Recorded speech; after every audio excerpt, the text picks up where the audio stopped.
mecanismos de participación.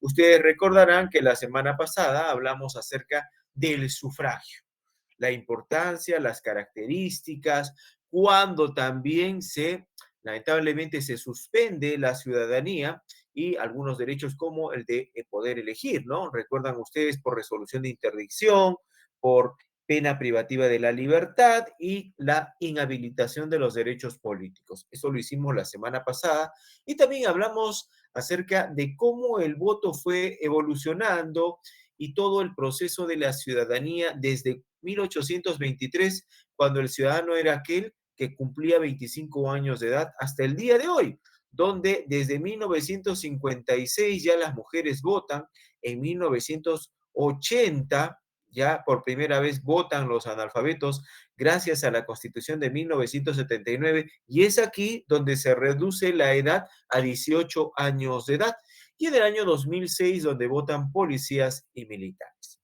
También la semana pasada hablamos acerca de la iniciativa legislativa, que son los famosos proyectos de ley, son ideas de leyes propuestas por ciudadanos para mejorar las condiciones, mejorar la calidad de vida y el bienestar común de la población.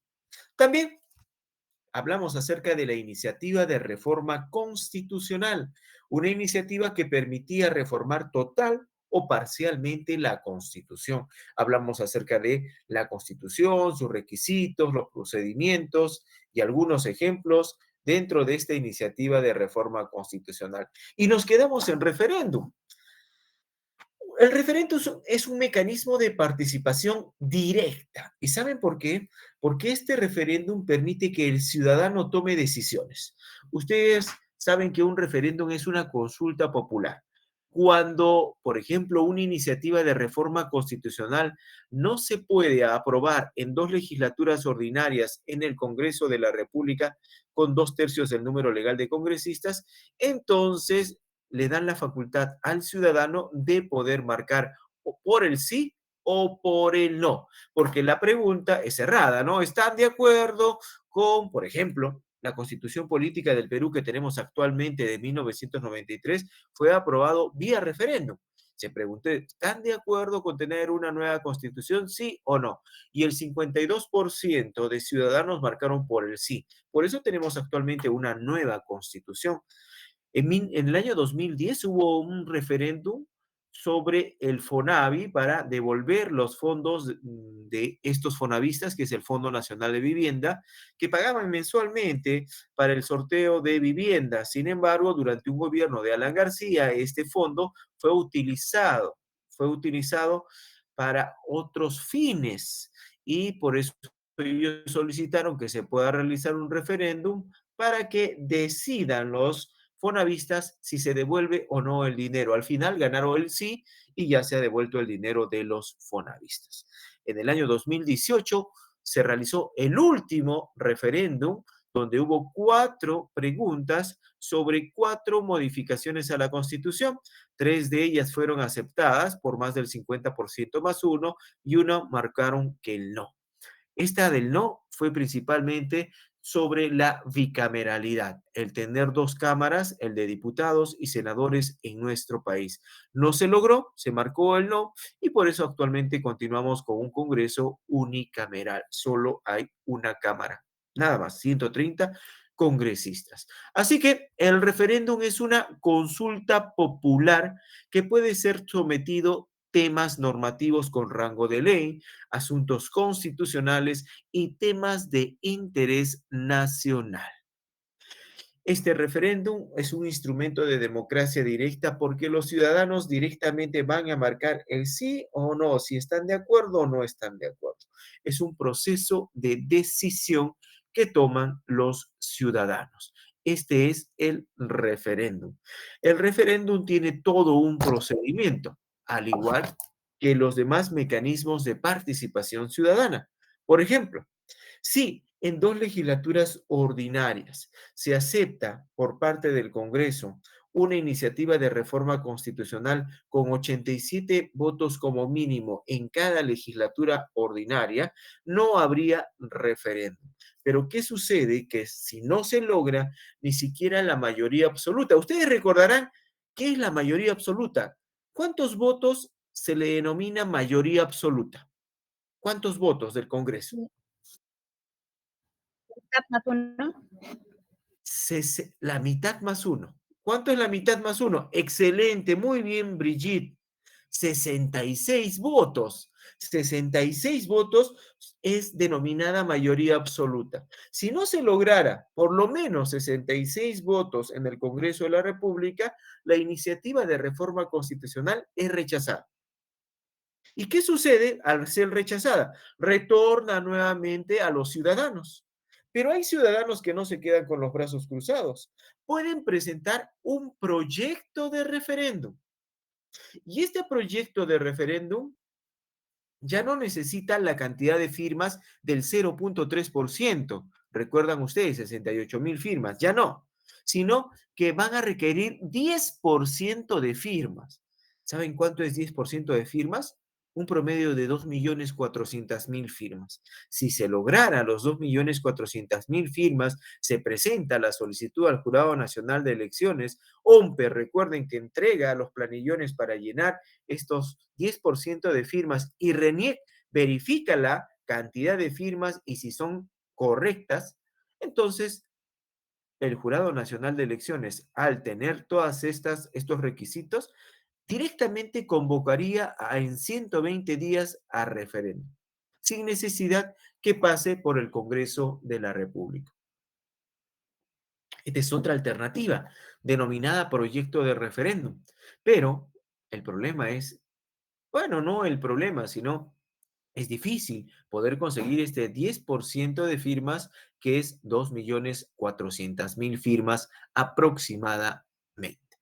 Y bueno, los referéndums, amigos, también son utilizados para revocar autoridades. Sí, cuando una autoridad, por ejemplo, en el caso de Susana Villarán, no realizaba un buen trabajo, entonces los ciudadanos quisieron revocarla, o sea, sacarla del cargo.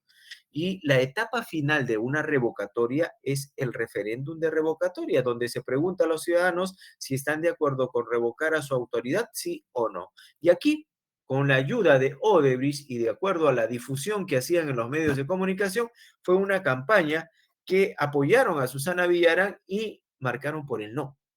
Más del 50% más uno votó en la no revocatoria de Susana Villarán y ella se quedó en el cargo. Miren, ¿sí o no? Y es que cuando surte efecto en un referéndum, cuando el 50% más uno hayan votado en sentido favorable. El último referéndum, por ejemplo, en estas tres preguntas se votó el 86%, el 85% y el 85%, superior al 50% más uno. Entonces, en este caso, la población admitió y consideró que debería modificarse estos artículos de la Constitución Política del Perú. ¿Quién entrega y publica los resultados? El Jurado Nacional de Elecciones.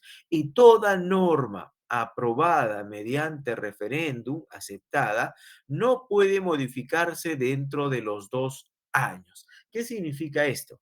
Que si en la última pregunta que se refería a la bicameralidad y votaron por el no, ¿podría presentar nuevamente una iniciativa de reforma constitucional? Sí. ¿Y saben por qué? Porque este referéndum es del año 2018. Estamos en el 2022. Ya pasaron más de 2 años. ¿Podría presentar nuevamente una iniciativa de reforma constitucional para que el Congreso sea bicameral? Si se logra aprobar con 2/3 del número de legal de congresistas en 2 legislaturas ordinarias, no habría referéndum. ¿Y se podría llevar nuevamente esta pregunta a referéndum? Sí, porque ya pasaron los 2 años. Miren, según ley. ¿Y cuándo se aplica un referéndum? Se aplica un referéndum para la reforma total o parcial de la Constitución. Se aplica un referéndum para aprobar normas con rango de ley, los decretos legislativos, por ejemplo, emitidos por quién? Por el Congreso de la República. Las ordenanzas municipales y regionales también pueden ser llevadas a referéndum. Las materias relativas en proceso de descentralización también pueden ser llevadas a referéndum. Ejemplo, imagínense que los ciudadanos de Arequipa, Moquegua, Tacna y Puno quieren formar parte de una sola región. ¿Se podría hacer un referéndum para preguntar a ellos si están de acuerdo o no? Claro, porque es materia de descentralización. No se puede llevar a referéndum la supresión o la disminución de los derechos fundamentales de la persona. Por ejemplo, ¿creen ustedes que podría haber un referéndum donde pregunten, ¿están de acuerdo con el aborto? ¿Sí o no? ¿Podría haber una pregunta en un referéndum sobre ese tema? ¿Qué creen? No, no, No. va en contra de un derecho. Así es. ¿Están de acuerdo con la eutanasia? ¿Están de acuerdo con la pena de muerte? No se puede llevar a referéndum la supresión o disminución de los derechos humanos. Por ejemplo, tampoco se puede llevar a referéndum normas de carácter tributario y presupuestal. Ejemplo, ¿están de acuerdo con reducir el IGB? ¿Se podría llevar a referéndum? No. Tampoco. ¿O se estarían de acuerdo con que el presupuesto para el sector educación se eleve del 10 al 15%? ¿Se podría llevar esta pregunta a referéndum? Tampoco. ¿Y por qué? Porque esto forma parte del Ministerio de Economía, forma parte de la aprobación por parte del Congreso de la República del presupuesto nacional. Y la última, no se puede llevar a referéndum los tratados internacionales en vigor. No puedes llevar pues a referéndum, por ejemplo, ¿están de acuerdo con el tratado firmado entre Perú y Chile? ¿Por qué? Porque los tratados son ratificados por ¿quién? ¿Quién los ratifica los tratados internacionales? El Congreso de la República. Muy bien, Frank, es correcto. Entonces, si ya está ratificado por el Congreso, no podemos llevarlo a referéndum. Ahí está cuándo podemos llevarlo a referéndum y cuándo no podemos llevar a referéndum. Amigos, ¿se entendió referéndum? ¿Sí? Hay una pregunta. Brigitte dice, profesor, ¿se puede modificar las condiciones que tiene el referéndum? Sí, sí se puede modificar. Recuerda que el referéndum, todos los mecanismos de participación y control tienen una ley. La ley de participación y control ciudadano, que es la 26.300. Y toda ley no es finita. ¿Qué significa que toda ley no es finita? A ver, ¿alguien me explica? ¿Qué significa que toda ley no es finita? Puede ir variando. Claro, pues, Paso del Ariane, tiempo. excelente. Muy bien. Que toda ley puede modificarse, corregirse, mejorarse. Entonces, Brigitte, sí, se puede modificar algunas condiciones que tiene el referéndum. ¿Cómo no? ¿Se entendió, Brigitte?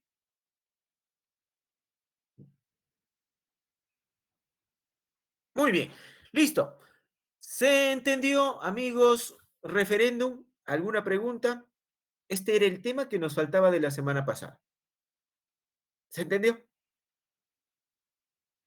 Sí, ¿ves? Muy bien, gracias, Frank.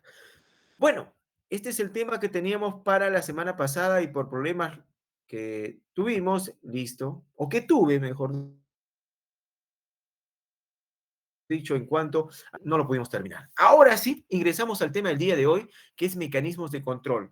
Esta diapositiva ya está colgada también en el Classroom con un Word. Espero terminarlo porque es un tema muy amplio. Así que atentos, ¿ah? Y ustedes también no se olviden de preguntar. Hoy día vamos a hablar de algunos mecanismos de control y de participación que también tienen los ciudadanos. ¿Alguno de ustedes ha participado de un cacerolazo? No es que mamá o papá les ha dado con la cacerola, Sí, sí. sino que... Ah, Ariana, tú has participado de un cacerolazo. ¿Me puedes explicar de qué trata un cacerolazo? Bueno, dar una posición creo que era además de forma pacífica y en la pandemia más se acentuó con lo de Merino, desde las casas, para como mostrar nuestro desacuerdo con lo que estaba pasando en el país. Excelente, muy bien, Ariana. Se utilizó durante el gobierno de Merino y también se utilizó durante la pandemia aquí en la región Arequipa, cuando no estaba trabajando bien el comando COVID. ¿Recuerdan ustedes que se creó el comando COVID y no estaba trabajando adecuadamente? Había muchos contagios, los hospitales no estaban preparados, no habían las vacunas, no había... mucho problema. Entonces, los ciudadanos comenzaron a manifestar, como tú muy bien lo has dicho, su inconformidad, por el trabajo que realizaban las autoridades. ¿Esto qué significa? Que los mecanismos de control permiten que el ciudadano dé a conocer su malestar, de vigilar, controlar a su autoridad porque no está haciendo un buen trabajo. No está haciendo un buen trabajo. Entonces, en muchos lugares, no solo en nuestro país, se utiliza esta forma de manifestarse. Uno lo puede hacer a través de los medios de comunicación, cómo no, pero también a través de cacerolazos. Yo he visto en Chile, en Argentina, a través de los medios de comunicación, cómo la gente también sale con sus ollas, sus cucharas, ¿no? Chancando en la calle, manifestando en contra de sus autoridades porque no hay un buen trabajo. Así que hoy día vamos a hablar de esos mecanismos de participación y de control que permiten mayor acercamiento y mejoramiento de la credibilidad de aquellas autoridades que hemos elegido. ¿Por qué? Porque nosotros hemos elegido a autoridades y esas autoridades tienen que cumplir con su trabajo como corresponde. Vamos a ver un video sobre este cacerolazo que ocurrió el 2 de julio durante esta pandemia, donde fue una muestra, una expresión de reclamo contra nuestras autoridades.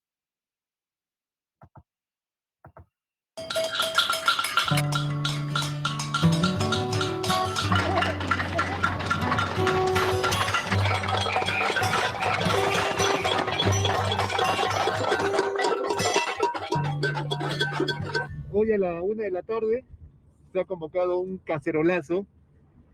Bueno, básicamente es en contra de los bancos abusivos, en contra de las clínicas abusivas, en contra de las personas que no se protegen o no usan mascarilla, en contra del comando COVID, en contra de las autoridades y sus malas decisiones que han fomentado que esto de la pandemia en Arequipa se expanda. Ustedes han visto en esa imagen cómo los pobladores salen a mostrar su inconformidad de forma pacífica, ¿no? Haciéndose oír a través de los medios de comunicación su malestar porque no hay un buen gobierno, porque realmente aquellas autoridades dejan mucho que desear y por algo han sido elegidas. Vamos a ver a través de estas noticias cómo algunas autoridades, funcionarios y qué mecanismos de control y participación vamos a ver el día de hoy. Hoy día vamos a hablar acerca de la revocatoria, un mecanismo de control ciudadano que permite sacar del cargo a una autoridad que no está cumpliendo con su trabajo. Estas autoridades son elegidas por sufragio y si no hacen un buen trabajo los podemos sacar. Hoy día también vamos a hablar acerca de la remoción de autoridades, un mecanismo de control que permite sacar del cargo, remover del cargo a un funcionario elegido por otra autoridad. O sea, en este caso, los ciudadanos no hemos elegido a los funcionarios, pero ellos son elegidos por otra autoridad. Si no hacen un buen trabajo, también nosotros los ciudadanos tenemos la potestad de poderlos remover del cargo. También vamos a hablar el día de hoy acerca de un mecanismo de control llamado rendición de cuentas. Esta rendición de cuentas que permite, en primer lugar, solicitar, interpelar a nuestras autoridades para ver cómo están realizando su trabajo en cuanto al manejo del presupuesto, ¿no? Si están haciendo obras o qué está pasando en nuestro gobierno regional o en nuestros gobiernos locales. También hoy día vamos a hablar acerca de un mecanismo de participación llamado presupuesto participativo, donde los ciudadanos podemos proponer iniciativas, ¿no? Para que se puedan realizar obras y utilizar mejor el presupuesto en los gobiernos locales y regionales. Y también vamos a hablar acerca de la consulta previa, que es un mecanismo de participación solo para pueblos indígenas u originarios, solo para ellos. Y este es un mecanismo de participación que está relacionado principalmente con los conflictos sociales, muchos de ellos relacionados con el medio ambiente. Así que, bueno, vamos a empezar nuestro trabajo y gracias a estos mecanismos de participación y control ciudadano permitimos transparencia en el trabajo que realizan las autoridades, una información clara y oportuna que ellos deben brindar y también el respeto a la opinión. Hemos visto que a través de los medios de comunicación muchas autoridades llegan a estos puestos a liderar un gobierno local, regional, pero lamentablemente se van enriqueciendo, forman parte de actos de corrupción, su trabajo no es honesto, su trabajo no es eficaz y entonces los ciudadanos lo que buscamos es transparencia en sus actos públicos, información oportuna y actualizada y un respeto a la opinión de los ciudadanos. Si nosotros podríamos evaluar cómo está trabajando nuestras autoridades durante esta pandemia, ¿cuánto le pondrían, por ejemplo, a nuestro ex gobernador regional? Del 1 al 10, ¿qué nota le pondrían en su trabajo durante la pandemia a nuestro ex gobernador regional? Del 1 al 10, ¿cuánto le pondrían?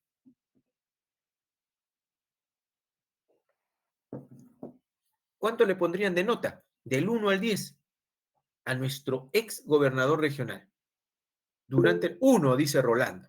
Bueno, Brigitte, ustedes como ciudadanos pueden mostrar, ¿no? Lógicamente pueden evaluar la gestión. Si alguien me dice 5, alguno me dice 1, es porque está informado, porque conoce del tema. Uno tiene que dar una opinión, eso es parte de una ciudadanía activa. Profe, ya no sé si lo hace, no, ya no fue, no sé, a ver, no lo entiendo lo que dice aquí, a ver, vamos a leer nuevamente. Profe, ya fue, no sé ni lo que hace un gobernador. Muy bien, Frank. Es cierto, ¿no? Por eso hablo de nuestro ex gobernador, porque en este momento está en prisión, está en un proceso judicial. Pero durante la pandemia, la labor de nuestros gobernadores, en este caso regional, y los alcaldes provinciales y distritales, no fue la adecuada. Y los ciudadanos podemos tener una evaluación de ellos. Claro, Vamos, profesor. sí, Bueno, y lo que yo noté es que, o sea, se mostró el sistema sanitario muy precario. Como usted mismo lo dijo, no habían vacunas, no había atención, no habían las suficientes camas, balones de oxígeno, que era lo que mayormente la población necesitaba, ¿no? Y bueno, yo le pondría igual un 1, no es, porque sí. se hizo sentir la ausencia de una autoridad dentro de nuestra región. No estábamos preparados, Ariana, ¿no? Para enfrentar.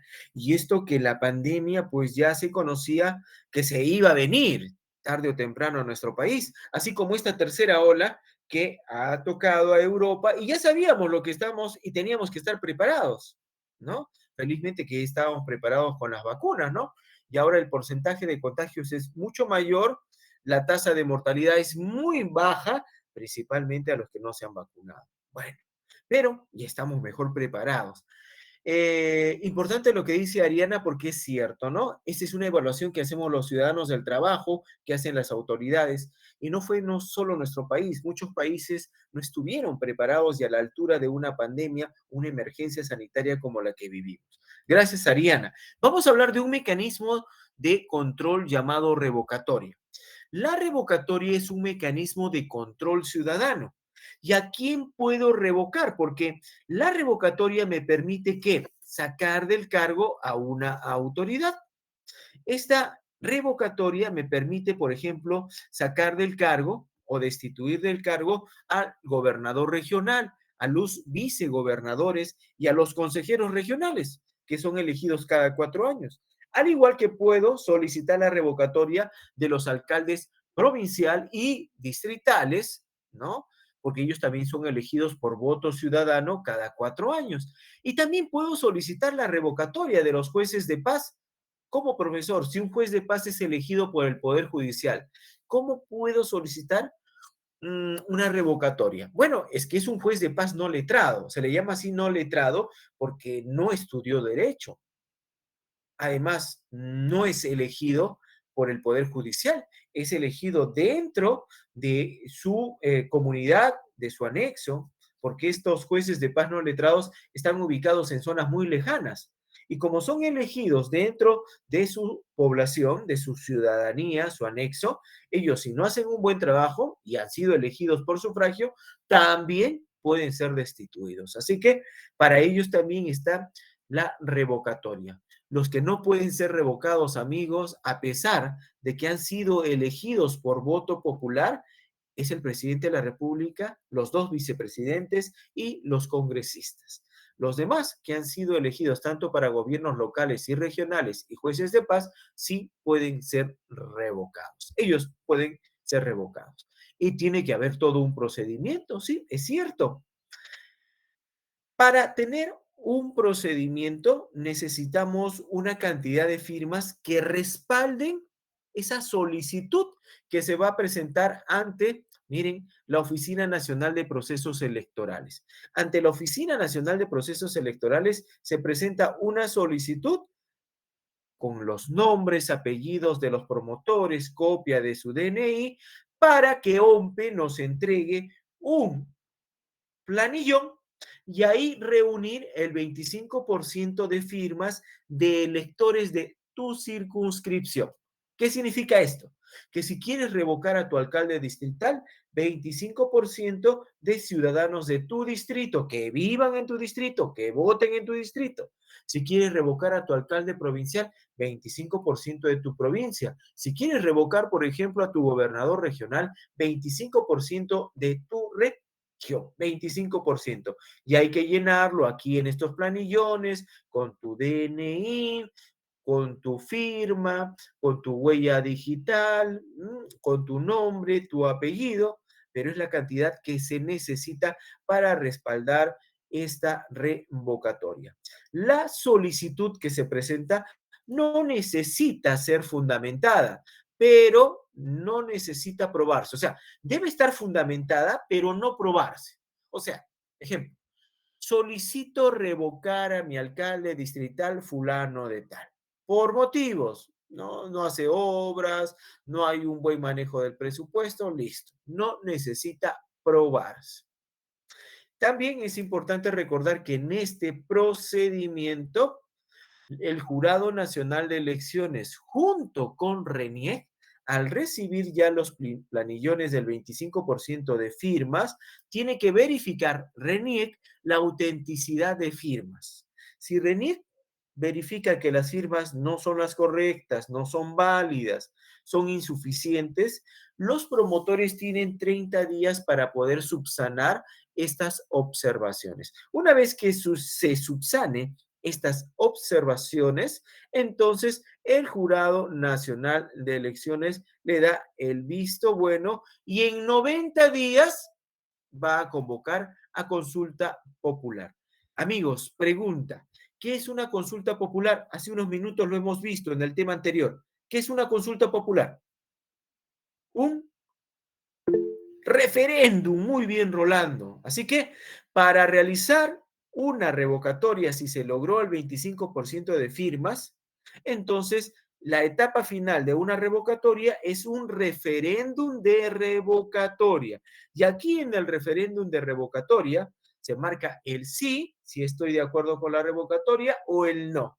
Si en el sí marcaron el 50% más uno, entonces se destituye a esa autoridad.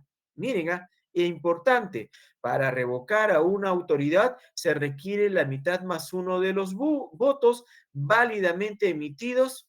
Asimismo, haber asistido por lo menos el 50% de electores hábiles del padrón electoral. Y si marcaron por el no, el 50% más uno, entonces dijeron no a la revocatoria.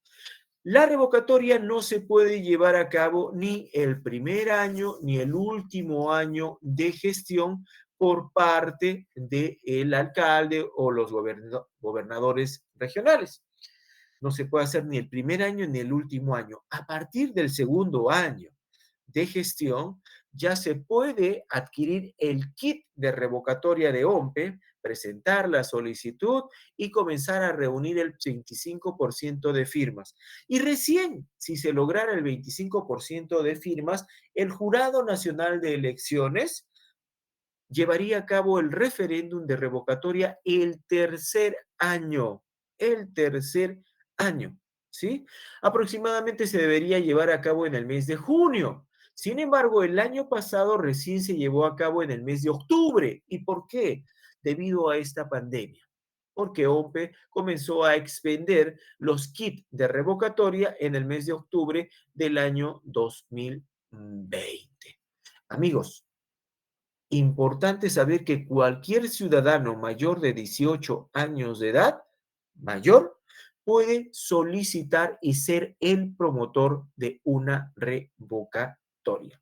Esta es la revocatoria de autoridades. Hay que tener en cuenta para una revocatoria que asiste al 50% de los electores hábiles del padrón, la solicitud presentar ante OMPE no se necesita eh, que esta solicitud sea corroborada, sí fundamentada, no probada, sino fundamentada, y la autoridad que es revocada no puede postular a las siguientes elecciones en el mismo cargo, en el mismo lugar donde ha sido revocado.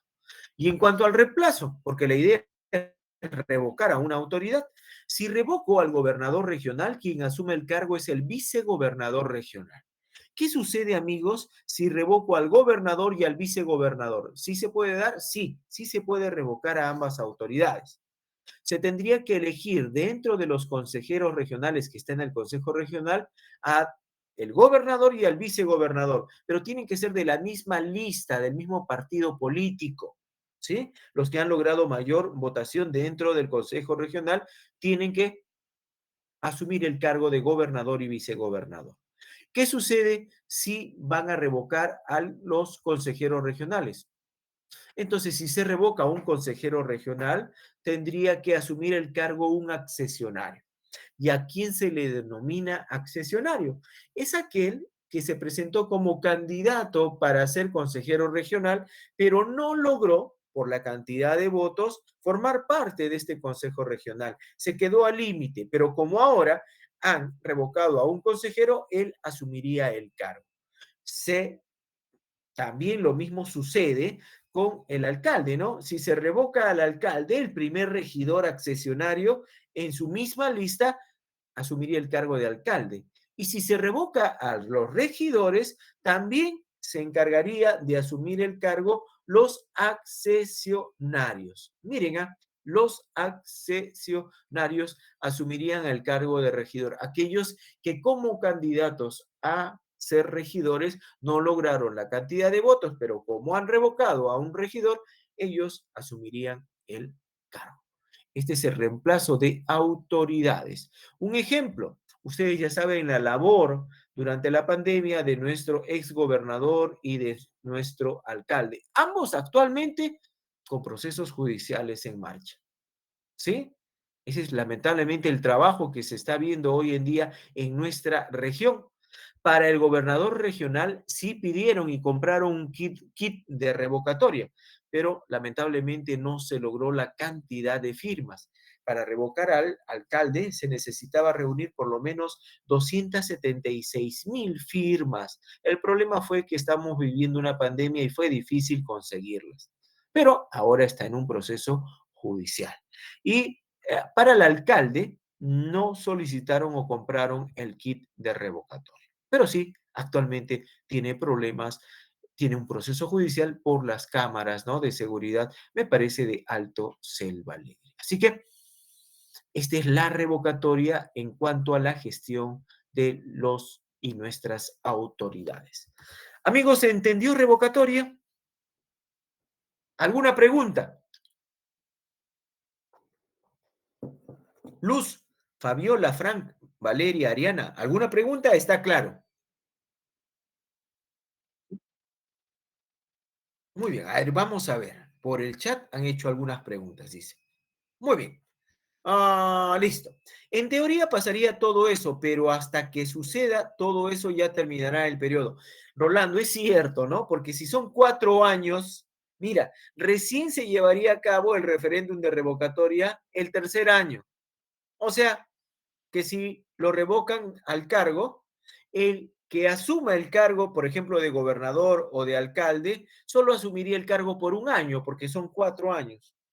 Pero, según ley, no puede realizar la revocatoria ni el primer año ni el último año. Todo empieza desde el segundo año realizando pues los trámites, comprando el kit de revocatoria, presentando la solicitud. Otra pregunta, César Elías, ¿por qué no se puede revocar el último año? Sí, porque no tendría sentido, pues César, revocarlo el último año. La revocatoria sería en el mes de junio, o sea que a partir de julio tendríamos nueva autoridad. ¿Lo tendríamos solo por 6 meses, Julio, César? No tendría sentido, ¿no? No tendría sentido. ¿Listo? ¿Se entendió? Muy bien. Listo. Entonces nos vamos a otro mecanismo de control. Aquí hay alguien. Ya, listo. Muy bien, Rolando. Otro mecanismo de control es la remoción. No se confundan, ¿ah? La remoción también es para sacar del cargo, pero no a autoridades elegidas por sufragio, sino a funcionarios. ¿Y qué es un funcionario, profesor? Es un, en este caso, una persona que asume un cargo entregado por una autoridad, o sea, es un cargo de confianza. Cuando ingresa el gobernador regional, asume el cargo y de inmediato delega cargos de confianza, como por ejemplo el director regional de educación, el director regional de transporte, el director regional de salud. El director regional de salud, por ejemplo, ¿lo hemos elegido los ciudadanos? No. ¿Quién lo eligió? El gobernador regional, es su cargo de confianza. Pero si él no hace un buen trabajo, entonces los ciudadanos también tenemos la posibilidad de poder remover del cargo a este funcionario. Por eso se llaman funcionarios, porque no son elegidos por nosotros. ¿Listo? Ejemplo, miren, aquí, Arequipa pide cabeza de prefecto regional. ¿Alguien me podría decir quién elige a un prefecto regional? ¿Qué autoridad elige a un prefecto regional? Hace unos días hay un problema con el señor Castillo porque ha elegido a prefectos regionales que están involucrados o están ligados a Movadef. ¿Quién elige a los prefectos regionales? Claro, claro, el presidente de la República, el presidente. Los prefectos regionales son los representantes del presidente en cada región. Miren, es un funcionario, es un cargo de confianza. ¿Se dan cuenta? Y aquí hay un ejemplo, ¿no? El prefecto regional de Arequipa llamó terroristas a tambeños. La gente de Tambo no se quedó con los brazos cruzados, exigía la renuncia de este prefecto regional y si no renunciaba lógicamente, también iban a pedir a que el presidente lo saque del cargo. O, si no, en último de los casos, utilizar la remoción de autoridades. La verdad, amigos, es que la remoción no ha sido utilizada hasta el momento. Es un mecanismo de control, pero no utilizado. ¿Saben por qué? Porque aquellas autoridades que han elegido a estos funcionarios, para no tener problemas, es mejor solicitarlos o solicitarles a esos funcionarios que renuncien. O la propia autoridad pedirles pues su renuncia o sacarlos del cargo para así no tener problemas. Esa es la verdad. Pero la remoción también tiene todo un procedimiento. ¿Cuál es el procedimiento? También se necesita cantidad de firmas. También está involucrado OMPE, RENIEC, Jurado Nacional de Elecciones. Aquí, por ejemplo, en la remoción de autoridades necesita 50% de firmas de electores de tu circunscripción. Si quieres remover del cargo a un funcionario de tu gobierno local, entonces 50% de tu distrito o tu provincia. Pero si quieres remover del cargo a un funcionario de tu gobierno regional, 50% de firmas de tu región. Complicado, ¿no? 50%. ¿Y saben por qué la cantidad? Porque aquí en la remoción no necesitas referendo. Una vez que consigues el 50% de firmas, la presentas ante el Jurado Nacional de Elecciones y con el apoyo de RENIEC van a verificar la autenticidad de las firmas, la remoción es automática. Consiguen las firmas, se remueve del cargo a esa autoridad. No se necesita referéndum, pero sí está totalmente prohibido realizar remoción de autoridades para los jefes político-militares que están en zonas de emergencia. Por ejemplo, en el Perú, una zona de emergencia es aquel donde todavía hay remanentes de sendero luminoso. ¿Dónde? ¿Dónde hay remanentes de sendero luminoso? En los valles de los ríos Apurímac, N y Mantaro, el Brain. Ahí no se puede llevar a cabo una remoción de autoridades. Amigos, noticia. Vamos a ver una noticia. Aquí dice. Ah, interesante. Este tipo de remoción es un mecanismo de control que tenemos los ciudadanos, pero también el Congreso de la República tiene esta potestad, la remoción.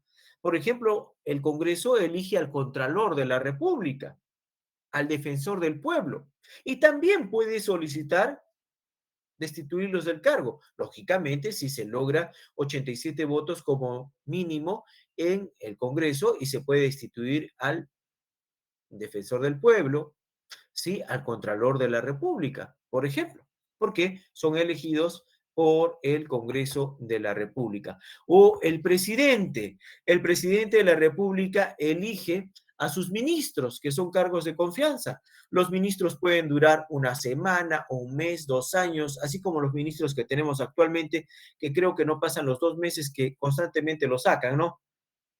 ¿Por qué? Porque pues no tienen pues el perfil adecuado para ser ministros o porque tienen rabo de paja. Recuerden al ministro de Transporte. Ahí lo dejamos. Amigos, ¿se entendió remoción? Sí, Sí, muy bien, correcto. No van a confundir remoción con revocatoria. Vamos con otro mecanismo de control. El mecanismo de control llamado rendición de cuentas.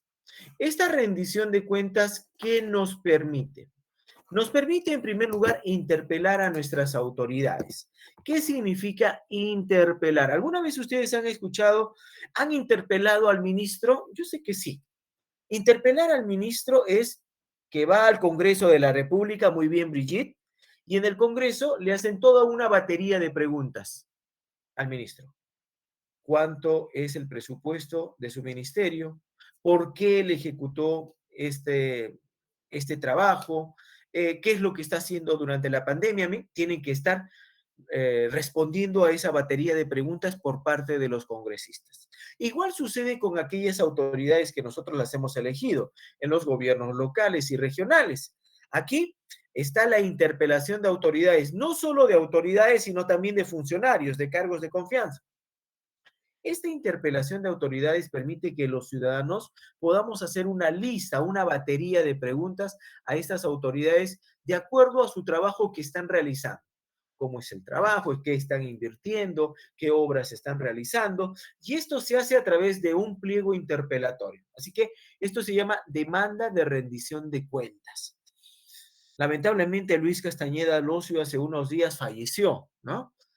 A él lo interpelaron, miren, tuvo que haber una rendición de cuentas porque durante su mandato, su gobierno, ya estuvo presupuestado varias obras, pero no se ejecutaron. Entonces la población exigió y preguntó a través de un pliego interpelatorio qué es lo que estaba haciendo con ese dinero.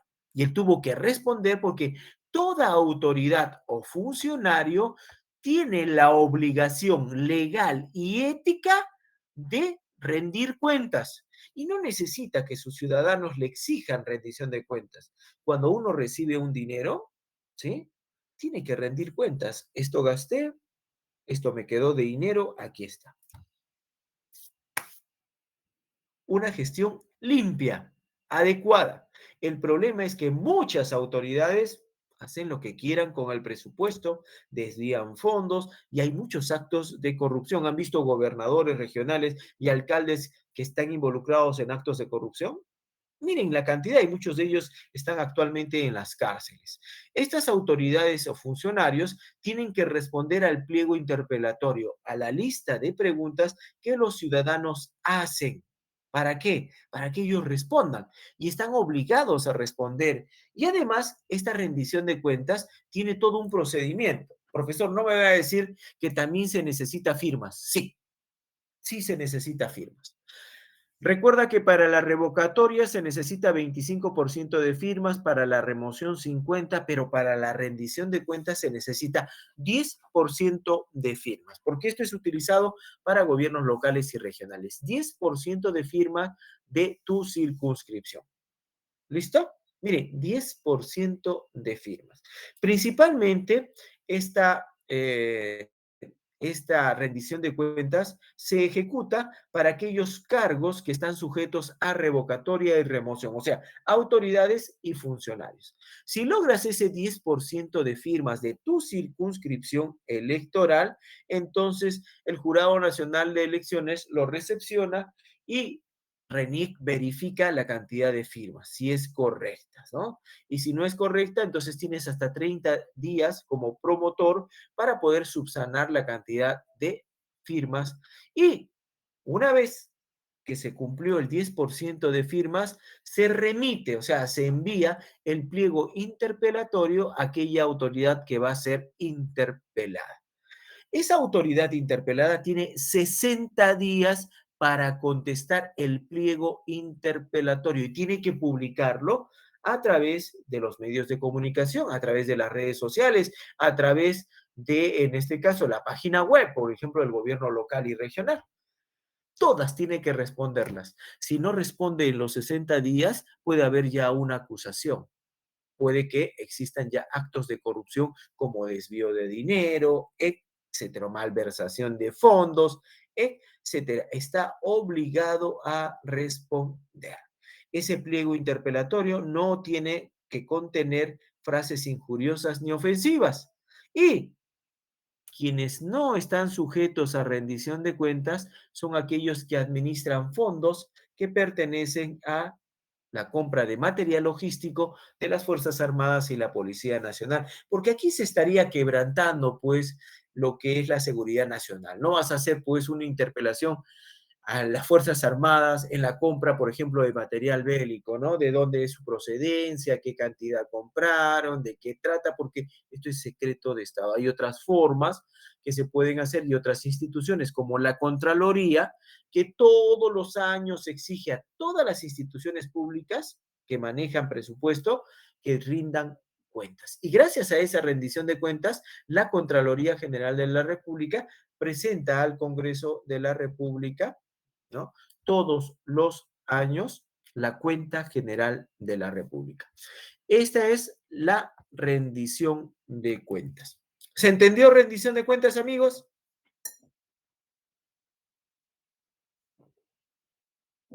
Pregunta. No hay preguntas. Ninguna, gracias. Muy bien. Continuamos. Vamos con un mecanismo de participación, como su nombre lo indica, es el presupuesto participativo. Amigos, el presupuesto participativo es un instrumento de política y de gestión. ¿Y qué permite este presupuesto participativo?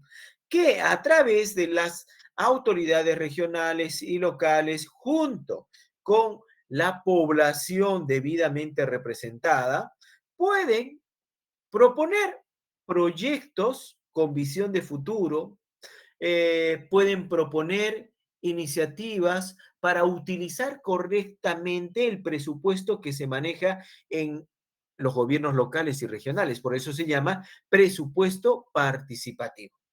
Este presupuesto participativo, entonces, permite que los ciudadanos puedan participar en la elaboración de este presupuesto, pero no participan todos. Quienes participan representándote son aquellos que por ejemplo, aquellos que te van a representar en tu urbanización, en tus juntas vecinales. Por ejemplo, en tu urbanización tendrás pues un presidente, un secretario, un tesorero, y ellos proponen, ¿no? A su urbanización llevar un proyecto a este presupuesto para que se ejecute, por ejemplo, un parque en tu urbanización. Entonces, si hay el dinero, se puede destinar, hay un buen manejo, entonces probablemente puedas tener tu parque para que lo puedan anexar a este presupuesto participativo para el siguiente año, porque los presupuestos participativos se aprueban un año antes y se aprueban gracias también a lo que se aprueba en el Congreso de la República, que es el presupuesto nacional. O sea, los gobiernos locales y regionales lo primero que tienen que esperar es que aprueben el presupuesto nacional. Y cuando sepan la cantidad de dinero que se va a manejar para el siguiente año, en base a ese presupuesto que se le han asignado a los gobiernos locales y regionales, puede organizar su presupuesto participativo. Ese presupuesto participativo debe estar de acuerdo a un plan de desarrollo concertado. Cuando hablamos de un plan de desarrollo concertado, significa que el plan de desarrollo de tu distrito tiene que estar junto con el plan de desarrollo de tu provincia y tu región. O sea, tiene que haber objetivos en común. Tu distrito no se puede ir por un lado, la provincia por otro lado y la región, porque al final no hay objetivos en común. Lo que se busca son los planes de desarrollo concertado, por eso se llaman concertado, porque van a concertar tanto distritos, provincias y regiones para lograr el desarrollo de la región. Plan de desarrollo concertado. Y en este plan de desarrollo concertado se da a conocer qué se quiere lograr y cómo y en qué se van a orientar los recursos que se tiene tanto a nivel de gobierno local y regional. Estas autoridades y organizaciones que participan en este presupuesto participativo van a elaborar este presupuesto, este plan de desarrollo concertado. Van de la mano, tanto plan de desarrollo y presupuesto participativo. Aquí la concertación entre ciudadano y autoridades es importantísimo, porque aquí todos participan y deciden en este plan de desarrollo concertado. Así que el presupuesto participativo es importantísimo. Durante la pandemia, muchos presupuestos participativos se han elaborado mediante audiencias a través del Meet, del Zoom, ¿no? Han hecho reuniones virtuales por este problema de la pandemia, pero la idea es de poder formar parte de estos presupuestos participativos. ¿Y qué es lo que se busca con estos presupuestos participativos? Mejor transparencia y control ciudadano. O sea, cómo se ejecutan las obras, qué dinero, cómo se destina el presupuesto, en qué se puede distribuir, cómo se puede modernizar. La gestión pública es moderna porque aquí participa el ciudadano dando ideas, ¿no? El fortalecimiento de la gobernabilidad porque aquí no solo decide el alcalde, sino recibe propuestas según las necesidades e intereses de los ciudadanos. La construcción de un capital social porque es más democratizado. El ciudadano da ideas para poder cubrir necesidades. Y por último, aquí también hay participación, una buena planificación y mejor gestión pública. Aquí ya se conoce qué se puede ejecutar y cómo, de qué manera, el dinero que hay en un gobierno local y regional. Los presupuestos participativos se desarrollan mediante audiencias públicas. En los gobiernos locales se realizan una sola audiencia pública. En los gobiernos regionales se realizan dos audiencias públicas. Una de ellas se realiza en la capital de la región y la otra audiencia se realiza en cualquier otra provincia de región para determinar cuál va a ser el destino del dinero del presupuesto del siguiente año, ¿no? Y tiene fases, claro, es clarísimo que tiene fases este presupuesto participativo. Miren, la primera fase es la preparación. Aquí, durante la preparación, va a haber la comunicación a través de los medios de comunicación, qué día, qué fecha, la hora exacta que se va a llevar a cabo ese presupuesto participativo, el lugar, ¿no? Se tiene que sensibilizar para explicar a la población de qué trata un presupuesto participativo, se tiene que convocar a todas las instituciones públicas, privadas, juntas vecinales, todos aquellos que quieran participar y se registran como participantes, ¿no? Tienen ahí su registro de participantes y por último son capacitados todos ellos. Luego viene la concertación donde va a haber los talleres de trabajo, donde se van a presentar los proyectos, la cantidad de dinero que cada uno de estos proyectos puede generar, se llegan a acuerdos, compromisos. ¿Por qué? Porque la idea es de utilizar el dinero en obras, sí, pero no todas las obras van a ser de una sola, en este caso, de un solo rubro. O sea, mi presupuesto no lo voy a destinar todo a educación, o todo a salud, o todo a transporte. Tengo que saber distribuirlo adecuadamente. Tiene que haber acuerdos, compromisos. Ah, y articulación con el plan de desarrollo concertado regional, del local provincial, del local distrital. Tiene que estar concertado. Y por último, ya se debe conocer en sí cuál va a ser, en este caso, el presupuesto participativo para el siguiente año. Y como todo manejo de dinero, la última etapa es la rendición de cuentas, aquí la contamos como formalización. Estas son las 4 etapas que tiene o fases el presupuesto participativo en nuestro país. Amigos, ¿se entendió presupuesto participativo? ¿Se entendió? ¿Sí? Sí, sí. ¿Se entendió presupuesto participativo? ¿Alguna pregunta? Ninguna. No se queden con la duda. Aquí se necesita cantidad de firmas, ¿no? ¿Y por qué? Porque aquí la participación es constante, pero te representan. No pueden ir todos los ciudadanos. Puedes asistir, pero tendrás solamente que escuchar, porque va a haber grupo de autoridades o funcionarios o representantes que estén debidamente autorizados, ¿no? Si tú no estás autorizado, no estás dentro de aquellos inscritos como participantes en el presupuesto, bueno, no podrás hacerlo. ¿Listo? Este es presupuesto participativo. Y hay otro mecanismo de participación llamado consulta previa. ¿Sí? La consulta previa. ¿De qué trata la consulta previa? Vamos con consulta previa, aquí está. La consulta previa, como su nombre lo indica, es consultar previamente sobre la ejecución de un proyecto, sobre la aprobación de una ley.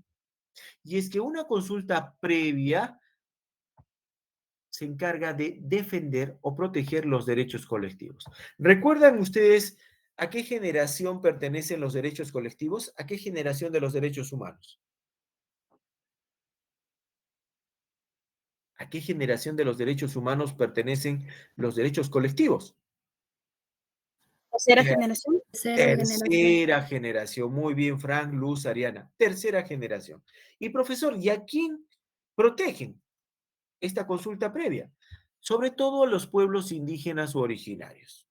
Esta consulta previa, ustedes saben que en el Perú hay muchos conflictos socioambientales, ¿no? Sobre todo por la minería, actividades que se realizan en los territorios donde habitan pueblos indígenas originarios. Y como ellos tienen este mecanismo de participación, previamente hay que hacerles la consulta si están de acuerdo o no para la ejecución de un proyecto o la aprobación de una ley que los pueda afectar, ¿no? O de una actividad económica. Esta consulta previa no es solo a nivel de nuestro país, está sustentada gracias al convenio 169 de la Organización Internacional del Trabajo, donde habla acerca del derecho que tienen los pueblos indígenas originarios a una consulta previa que permite proteger lo ambiental sobre lo económico. Esa es la importancia, porque esta consulta previa permite participar en la toma de decisiones de acuerdo a sus prioridades.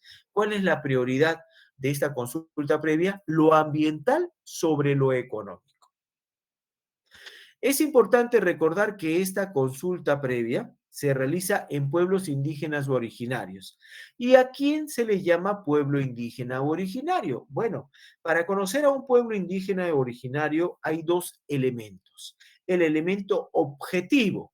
Este elemento objetivo significa que todos estos pueblos indígenas originarios descienden de las poblaciones que originalmente habitaban nuestro territorio antes de la llegada de los españoles y que ellos han sufrido lamentablemente conquistas, colonización o establecimiento de nuevas fronteras, porque muchos de estos pueblos indígenas originarios no solo están en el Perú, se desarrollan también con países vecinos. Han visto que hay pueblos indígenas originarios que son peruanos y ecuatorianos, peruanos colombianos, peruanos brasileños, peruanos bolivianos.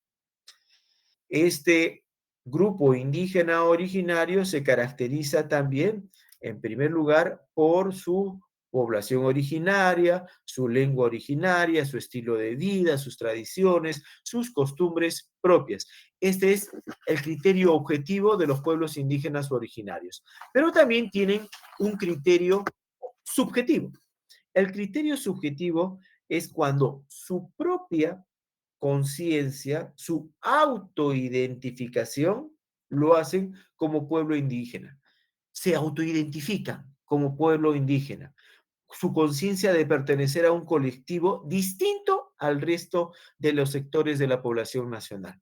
Así que lo objetivo es aquel pueblo que vive en ese territorio, que está antes de la llegada de los españoles, que tiene costumbres, estilo de vida, tradiciones, etcétera, y lo subjetivo es tu propia autodefinición como pueblo indígena o originario. Son los dos criterios. Y una consulta previa tiene varias etapas. Miren, la primera etapa es la identificación de la medida. En esta etapa, amigos, lo que se busca es conocer realmente de qué trata esta obra, esta ley, esta ordenanza municipal, ordenanza regional, que puede afectarlos económicamente, socialmente, culturalmente a estos pueblos indígenas originarios. Por eso se llama identificación de la medida. Segunda etapa es la identificación de los pueblos.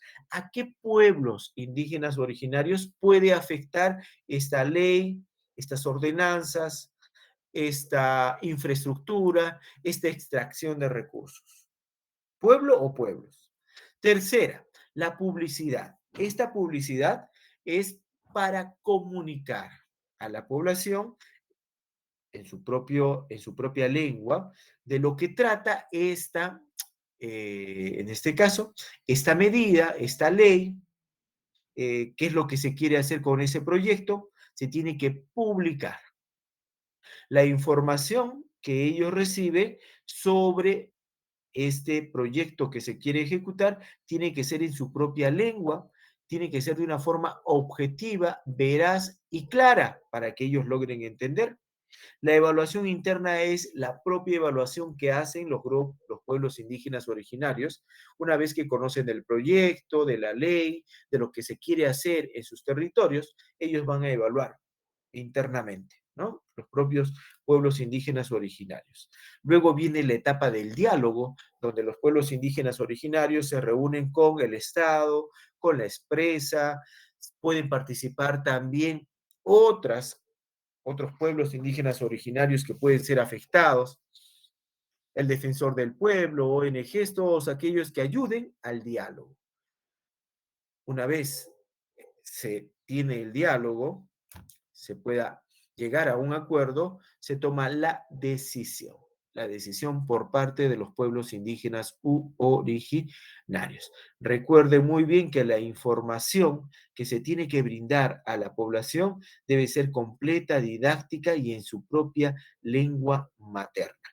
Estos pueblos indígenas originarios tienen que estar registrados como pueblos indígenas originarios ante el Ministerio de Cultura. Ejemplo, lo que está pasando en el Valle de Tambo. Por ahí alguien se deja sorprender porque hay autoridades que dicen, sí, solicitamos una consulta previa para que el pueblo decida si está de acuerdo o no está de acuerdo con que esta mina pueda extraer minerales o pasar a la etapa de extracción. Falso, porque el Valle de Tambo y todas sus poblaciones no son pueblos catalogados como pueblos indígenas originarios. No tienen ni el criterio subjetivo, ni mucho menos el objetivo. Así que no se podría llevar aquí una consulta previa. La consulta previa, entonces, es utilizada antes de que se pueda extraer, por ejemplo, una actividad minera, minerales, energética, extraer petróleo, gas de un pueblo indígena, de los territorios donde viven pueblos indígenas originarios. Se realiza antes de que un gobierno local, regional o el propio gobierno central dicte una medida de una ley que los pueda afectar. Y es que esta consulta previa busca proteger sus derechos colectivos, su existencia física, su identidad cultural, su calidad de vida, su desarrollo. Además Debe ser este proceso de forma veraz, clara, oportuna, en su propia lengua, utilizando sus costumbres de los pueblos que van a ser consultados. Y se consulta, ejemplo, todo aquello relacionado con explotación de recursos naturales en su territorio, con alguna ley o ordenanza que se emitan, con alguna obra de infraestructura, por ejemplo, se quiere hacer una carretera y va a pasar por los territorios de estos pueblos indígenas originarios. Se tiene que hacer una consulta previa. A pesar de que el Estado lo haga, tiene que hacer una consulta previa. Cuando se realice una obra o cuando se realice o se elaboren políticas públicas que los pueda afectar, también se tiene que realizar una consulta previa. Amigos, esta es la consulta previa, que es un mecanismo de participación para pueblos indígenas u originarios. ¿Se entendió consulta previa? Sí se entendió, profesor. Muy bien, gracias Luz. Rolando dice, disculpe profesor, los derechos colectivos no son de segunda generación. No, Rolando, los derechos colectivos son los derechos de tercera generación. Recuerda, Rolando, que los derechos de segunda generación son aquellos que están relacionados con lo económico, ¿sí? Están relacionados con lo cultural. ¿Y qué más? Y con lo social. Social y económico. Muy bien, ¿sí? Son los derechos de segunda generación. Y aquellos derechos que buscan proteger a colectividades, a grupos de ciudadanos, como en este caso a los pueblos indígenas originarios, son de tercera generación, Rolando. ¿Listo? Muy bien. Vamos con las organizaciones políticas. Es un tema muy amplio, amigos. Cuando hablamos de organizaciones políticas, hay que ser bien claros. Desde el momento en que cumples 18 años de edad, puedes participar ya como candidato o formar parte también de una candidatura o formar parte de un partido, movimiento o alianza electoral. Según la Constitución Política del Perú, en el artículo 35, los ciudadanos pueden ejercer sus derechos individualmente o a través de organizaciones políticas como partidos, movimientos o alianzas conforme a ley. Así que 18 años te da la potestad de elegir a tus representantes y, ¿por qué no?, ser elegido y participar de una organización política. Esto es lo que dice la Constitución Política del Perú. Toda organización política es importante para la democracia. Si hablamos de partidos, movimientos o alianzas, la importancia es que en toda democracia hay partidos. No puede haber democracia si no hay partidos políticos. ¿Por qué? Porque solo estaríamos ligados a uno. Tiene que haber más de dos partidos políticos, como en Estados Unidos, que hay los demócratas y republicanos y donde los ciudadanos pueden elegir, o en nuestro país, donde hay muchos partidos políticos y que también es un problema, por eso que en la primera vuelta ninguno de los partidos políticos gana, pues, y nos vamos a una segunda vuelta porque se han repartido los votos entre todos los partidos políticos. Y así, en la segunda vuelta elegimos entre el SIDA y el cáncer. Esto nos está sucediendo constantemente, ¿no? Elegimos entre el SIDA y el cáncer al que va a ganar para la presidencia. Es lo que ha ocurrido, por ejemplo, el año pasado. Es lo que ha ocurrido hace muchos años, donde quien pasa a la segunda vuelta, pues los peruanos dicen, ¿y cómo llegaron estos a la segunda vuelta? Es el problema de tener muchos partidos políticos. Toda organización política, movimiento o alianza electoral debe estar inscrita en el registro de organizaciones políticas llamado ROP. Este ROP pertenece al Jurado Nacional de Elecciones. Aquí se registran legalmente a todos aquellos que van a participar en las contiendas electorales a nivel nacional, a nivel regional y a nivel local y distrital. Así, todas, pero tienen que estar inscritas legalmente y para eso hay requisitos, dentro de ellos, por ejemplo, la cantidad de firmas de los que forman parte de cada partido, movimiento y alianza electoral.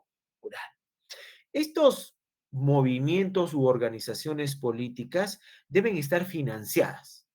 Ustedes han escuchado que algún partido político por ahí ha sido financiado por Odebrecht. ¿Han escuchado, no?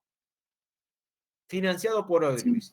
¿Y qué buscaba Odebrecht al financiar partidos políticos, amigos? ¿Qué buscaba? Que si ganaba ese candidato, Al final, creo que como que los trabajos solo le dieran para esa empresa, para Odebrecht. claro, ellos financiaban, por ejemplo, la campaña y si ganaba esa candidata, ya sabían que por lo menos les iban a dar obras para que Odebrecht las ejecute. O sea, yo te ayudo y luego tú me ayudas, me devuelves el favor. ¿Sí? Las licitaciones, como decía Rolando. Para eso, entonces, hubo un referéndum, recuerda, durante el gobierno de Martín Vizcarra en el 2018, donde se indicó que ya las organizaciones políticas no podían ser financiadas por privados, por empresas, que ahora aquel financiamiento podía ser privado, pero ese financiamiento privado debería ser bancarizado. ¿Y quiénes tienen ese financiamiento privado? Bueno, quien te da el dinero son donaciones por parte de tus afiliados, de tus propios miembros del partido. Pero desde el momento en que son bancarizados, ya se conoce quién depositó y el monto de depósito. Antes eso no sucedía. Ese es un financiamiento privado. Pero también los partidos políticos tienen financiamiento público. Por ejemplo, hay un financiamiento público directo, donde el propio Estado entrega un aporte monetario a los partidos políticos. ¿Sabías tú, por ejemplo, que si un partido político por lo menos tiene que lograr 5 congresistas en el Congreso para que no pierda su inscripción como partido?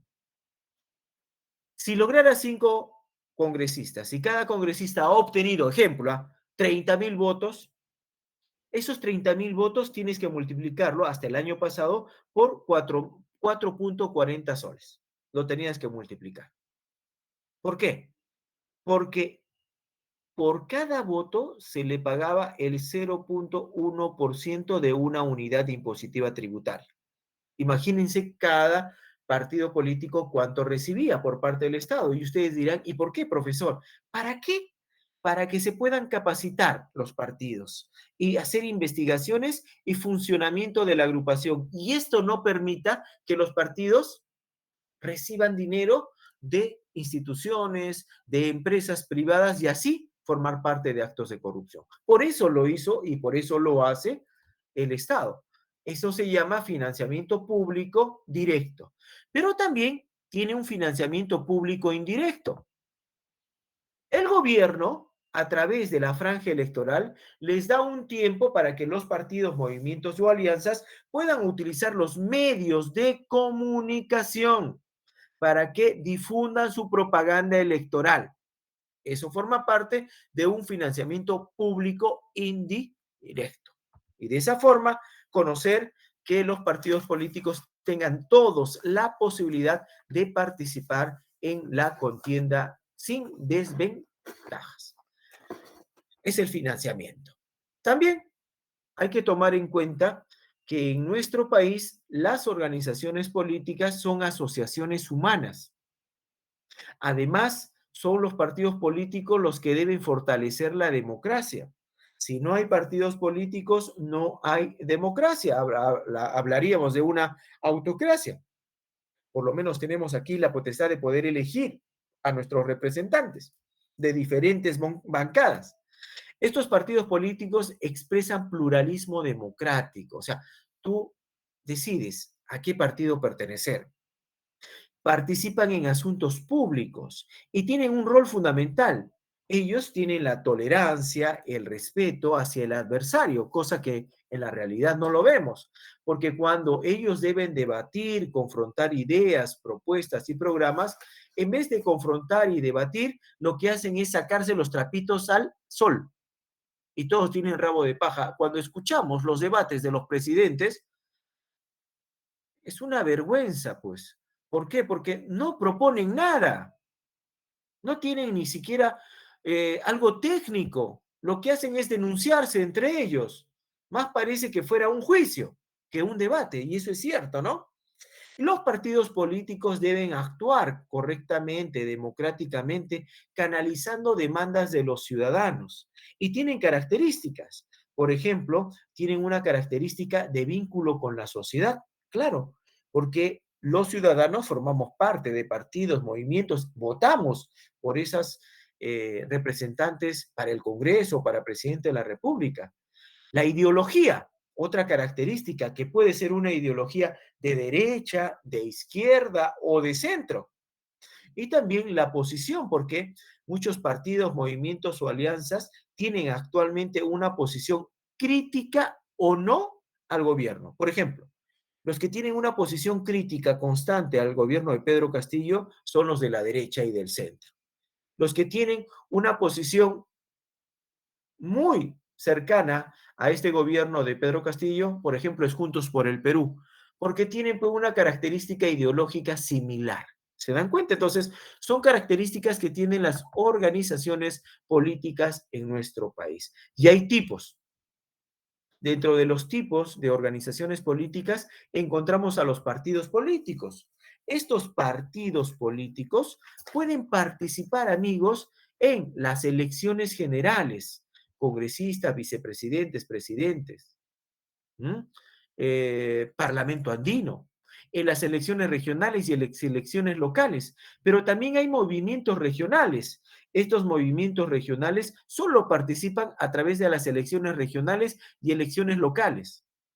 Las organizaciones políticas locales de alcance provincial solo participan en elecciones locales para alcaldes y regidores provinciales y distritales.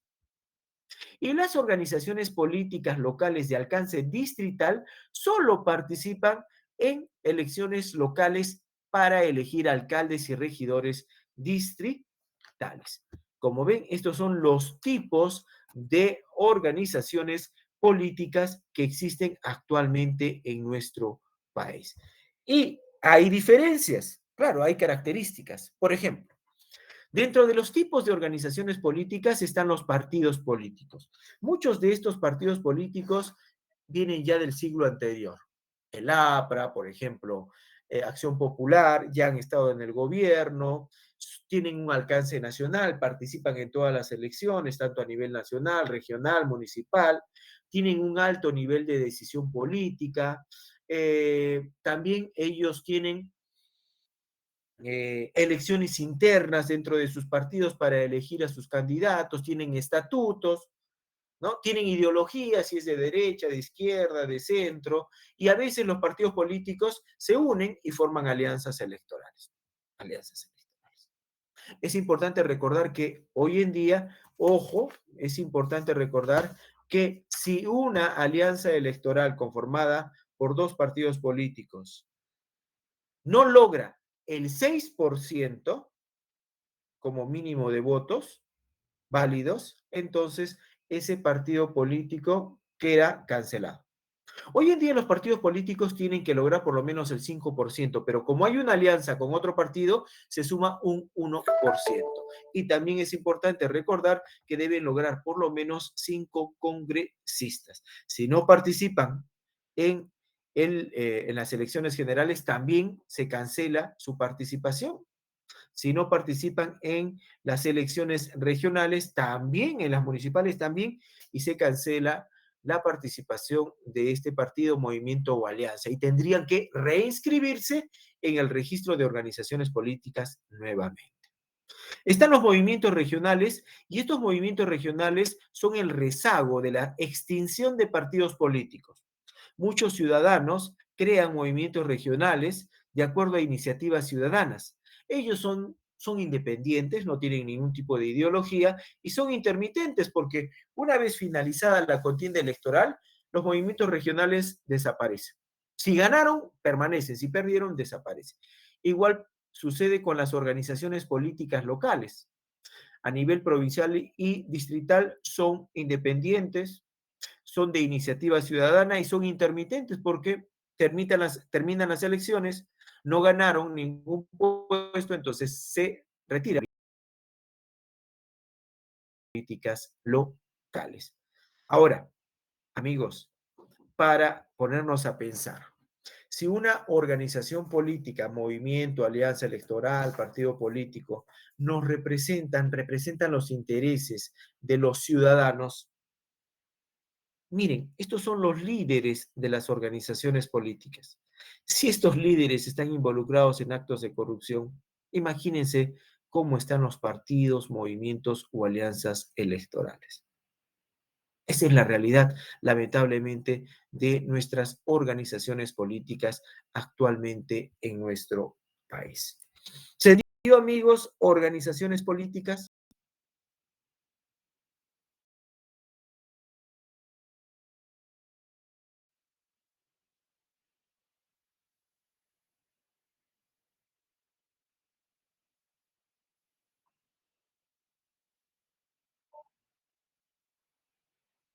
No. Ellos desaparecen porque su objetivo es, en primer lugar, gobernar, tener un cargo. ¿Listo? Pero como son intermitentes, como son de iniciativas ciudadanas, saben muy bien que si no lograron el objetivo de poder formar parte de un gobierno, de pertenecer a un gobierno, entonces desaparecen. Muchos de ellos, no la totalidad. Otros pueden permanecer. ¿Y por qué no? Algún movimiento regional puede llegar a ser partido político, ¿no? En el tiempo. Los movimientos pueden llegar a ser en algún momento partidos políticos, pero es muy difícil, porque como son de iniciativa ciudadana y son principalmente de un corte independiente, entonces no hay un alto nivel de decisión, no hay reglamentos internos, no hay estatutos, ni mucho menos hay elección interna de candidatos. Solamente participan en esas elecciones y si les va bien, continúa este movimiento o esta organización política local. Si no, muchos de ellos desaparecen. Sí, desaparecen. Ya es, sí, es cuestión de ellos, ya es cuestión de ellos si desaparecen o no, pero en la práctica desaparecen porque son iniciativas ciudadanas. Tienen que estar muy fortalecidas para continuar y continuar y continuar, pero la mayoría desaparece. ¿Listo? Me queda un minuto, ¿no? Me queda un minuto, Jonathan. Solo para decirles que nos quedamos aquí en organizaciones civiles. Es un tema muy amplio y la próxima clase terminamos organizaciones civiles y ONGs. Pero voy avanzando porque tenemos un minuto más. En la práctica, estas organizaciones civiles hemos participado alguna vez de ellas. Miren, aquellos que participan en sindicatos, gremios de trabajadores, son organizaciones civiles. Algunos participan, por ejemplo, en organizaciones civiles para proteger a las mujeres, como Flora Tristán. Aquellos que participan en comedores populares, en vasos de leche, organizaciones civiles. Aquellos que participan en un club deportivo, club de danza, ¿no? Organización civil. Aquellos que forman parte de un colegio de abogados, a colegio médico, de arquitectos, también es una organización civil. Las organizaciones civiles son sin fines de lucro y lo que buscan es finalidad social, educativa, cultural, recreativa. Buscan en este caso, buscan solucionar problemas que tiene la propia sociedad, organizaciones sociales. Estas organizaciones están principalmente designadas para solucionar algunos problemas que enfrentan las personas más vulnerables. Y los que apoyan en estas organizaciones civiles son principalmente voluntarios, son ciudadanos que dan su tiempo de forma colectiva para buscar soluciones en nuestra sociedad. 5:26 de la tarde. Jonathan, nos quedamos aquí. Me pasé un Listo, profesor, muchas minutito. gracias. Me despido, Jonathan, y me despido de cada uno de ustedes. Cuídense mucho, nos vemos la siguiente clase y no se olviden que hay un Word Wall que pueden autoevaluarse en el claro. Me despido, cuídense mucho, hasta la próxima semana. Chao. Bonito inicio de semana. Cuídense mucho. Nos Hasta vemos, luego, cuídense. profesor, cuídese.